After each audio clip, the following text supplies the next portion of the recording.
ఓం నమో భగవతే వాసుదేవాయ. ఈరోజు 21వ పాసురం. మనం 20వ పాసురంలో నీలాకృష్ణులను మేల్కొల్పిన గోపికలందరూ నీలాదేవిని స్వామి కరుణాకటాక్ష వీక్షణ రసఝరిలో ఆనంద స్నానం చేయించమని ప్రార్థించారు. ఇప్పుడు ఈ 21 పాసురంలో పరమాత్మ మనని స్వీకరించాలంటే ఏమి చేయాలో చెప్తోంది. అంటే మనలో ఉండేటువంటి అహంకారాన్ని పోగొట్టుకోవాలి.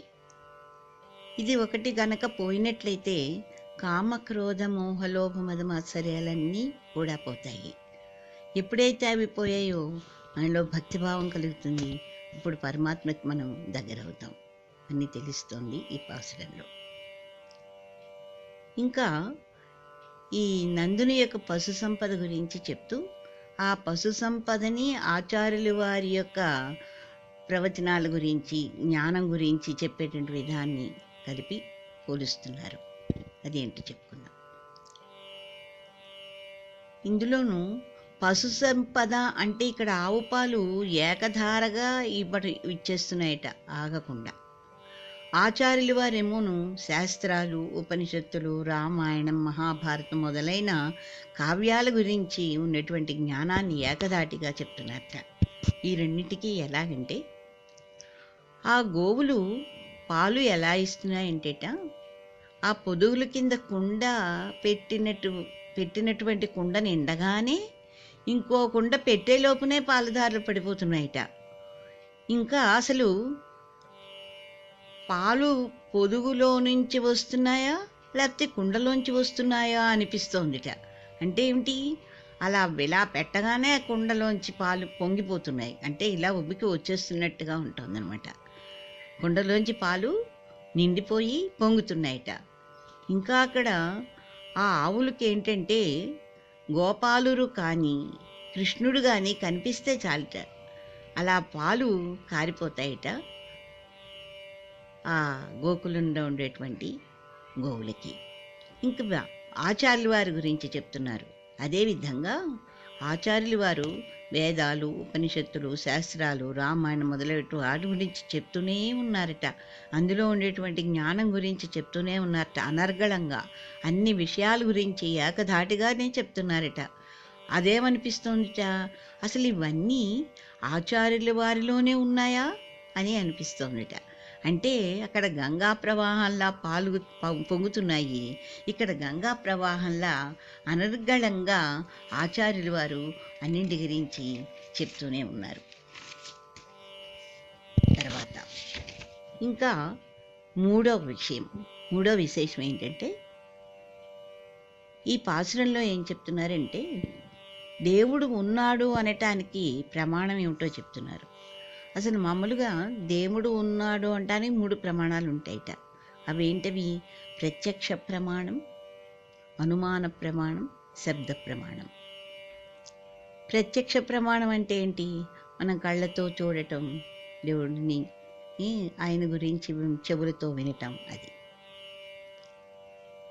ఇంకా అనుమానం ప్రత్యక్షం అంటే అనుమానం ప్రమాణం అంటే ఏంటి? అనుమాన ప్రమాణం అంటే ఏంటిట? మనం అనుమానం పడేట అనుమానం కాదు. సంస్కృతంలో అనుమానం అంటే ఊహ. ఈ పర్వతాలని చూసి, ఈ గాలి, ఈ సముద్రాలు, ఈ అగ్ని, ఇవన్నీ ఎక్కడి నుంచి వస్తున్నాయి, ఎలా వస్తున్నాయి? దీనికంతటికీ ఏదో ఒక అద్వితీయమైన శక్తి ఉంది అని ఊహించుకుంటూ చెప్తున్నారు భగవంతుడు ఉన్నాడు అని. కానీ వేదాంతులు ఈ 2 ప్రమాణాన్ని నమ్మరట. దేని నమ్ముతారు? శబ్ద ప్రమాణం. శబ్ద ప్రమాణం అంటే ఏంటంటే వేదాల నుంచి తెలుసుకున్నటువంటి ప్రమాణాలు అన్నమాట. అందులోంచి చెప్పినటువంటి విషయాలే ప్రమాణం, దేవుడు ఉన్నాడు అని చెప్పడానికి చెప్తున్నారనమాట. మనం పరమాత్మని యొక్క జ్ఞానాన్ని తెలుసుకోవాలి అంటే వేదాల ద్వారానే తెలుసుకుంటాం. ఇది వేదాంతులు చెప్పేటటువంటి విషయం అన్నమాట. వాళ్ళు చెప్పిందే అవి తెలుసుకుని వేదాంతులు చెప్తారు కాబట్టి మనం వేదాంతులు చెప్పేది నమ్ముతాం. అసలు వేదం అంటే ఏంటంటే జ్ఞానం యొక్క విధులు. అంటే ఆ జ్ఞానం ఏమిటి, ఎలా చేస్తే జ్ఞానం వస్తుంది అది చెప్పటమే వేదం అన్నమాట. ఇంకా గోపికలు అంటున్నారు కృష్ణుడు నీలాదేవితో, అమ్మా మేము మీరిద్దరిలో ఉండేటువంటి సుగుణాలకి లొంగిపోయాము, మీకు శరణాగతి అయిపోయాం, నీ ఇంటి వాకిట నిలబడి ఉన్నాము, మమ్మల్ని కనికరించండి మీరిద్దరు అని చెప్పి వేడుకుంటున్నారు. నిజంగా మామూలు మనుషుల్లో కూడా మనం ఎవరి యందు ఓడిపోతామండి? వాళ్ళకి డబ్బు ఉందనో గొప్పవాళ్ళనో వాళ్ళ ముందు ఓడిపోం మనం. వాళ్ళల్లో ఉండేటువంటి మంచి గుణాలను చూసి, వాళ్ళ మాటని చూసి, వాళ్ళ యొక్క మర్యాద దాన్ని చూసి, ప్రవర్తనని చూసి ఓడిపోతాం. వారంటే మనం ఒక భక్తిభావంగా ఉంటాము అని చెప్పేసి ఈ పాసురంలో మనకి తెస్తుందన్నమాట.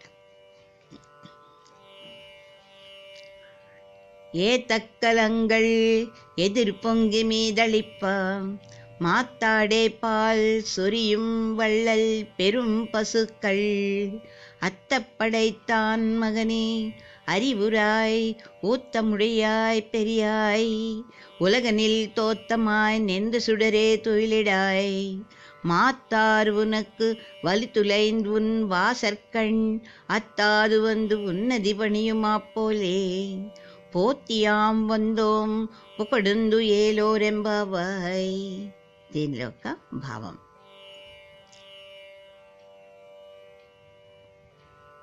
నీలాదేవితో కూడి అందరూ కలిసి గోష్ఠియందు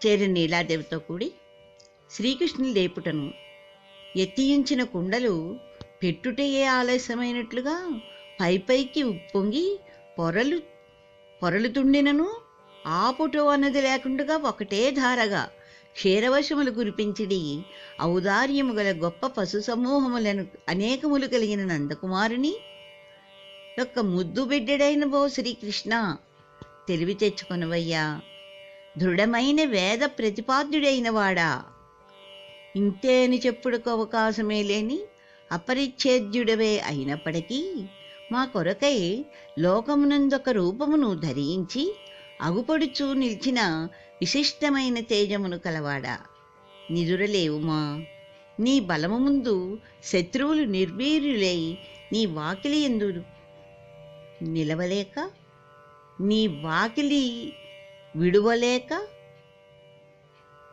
వచ్చియుండు నీ పాదసేవకు ఉపక్రమించినటులా మేమును నీ గుణములందు పరాజితులమయ్యి స్త్రీత్వముగు అహంకారమును వీడి నేను నృతింప మంగళములాలపింపగా వచ్చియుంటిమయ్యా, లేచిరమ్ము అని చెప్పి నీలాదేవితో కలిసి ఆండాళ్ళు గోపికలందరూ కూడా శ్రీకృష్ణ పరమాత్మని వేడుకుంటున్నారు. కృష్ణం వందే జగద్గురుం.